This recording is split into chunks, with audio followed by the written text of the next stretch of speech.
Voici Josette, 60 ans, et son mari Louis-Verne Duménil, 67 ans. Tous deux sont taximans depuis plus de 20 ans et en âge de partir à la retraite. Mais impossible pour Louis-Verne de couler de jours heureux au repos. Il doit, selon sa caisse sociale, le RSI, régulariser une dette d'un montant de 10 000 €, alors qu'il affirme s'être acquitté de toutes ses cotisations. Quand je vais à RSI, j'ai un numéro à RSI, j'ai un numéro à l'URSSAF. En fait, j'ai 4 numéros. Alors je verse de l'argent sur un numéro et on m'envoie des relances sur un autre pour me dire que je dois de l'argent. Mais au fait, j'ai déjà versé de l'argent sur un autre numéro. J'ai payé mes cotisations de 2010, 2011. C'est payé. La semaine dernière encore, j'ai payé. Ce que j'ai payé la semaine dernière, on me le réclame. On me réclame 2010 et 2011, disant que je n'ai jamais payé. Au total, une somme de combien? Eh bien, une somme, il y en a de 15 500 € par année. Et donc, on a payé, mais on nous dit, bon, on n'a pas payé. Comme lui, 80% des taximans sont confrontés au même dilemme.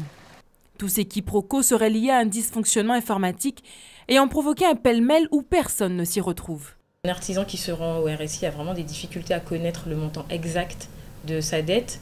Les délais sont longs aussi, donc le RSI nous renvoie vers l'URSSAF si la dette est antérieure à 2008.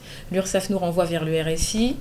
On se retrouve avec plusieurs numéros de dossier de cotisants suite à un bug informatique. Donc on a vraiment de réelles difficultés à connaître la dette réelle d'un cotisant. Le RSI est l'unique interlocuteur des artisans, commerçants et des professions libérales, gérant l'ensemble de leur protection sociale.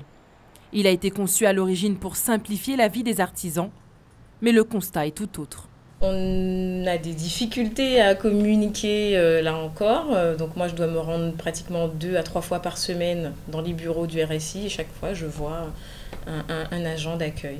Donc là j'ai eu quelqu'un au téléphone pas plus tard qu'hier et là on m'a expliqué qu'il y a eu des bugs informatiques, que le RSI essaye de mettre en place, fait des efforts. Le directeur national du RSI s'est engagé à améliorer les problèmes informatiques.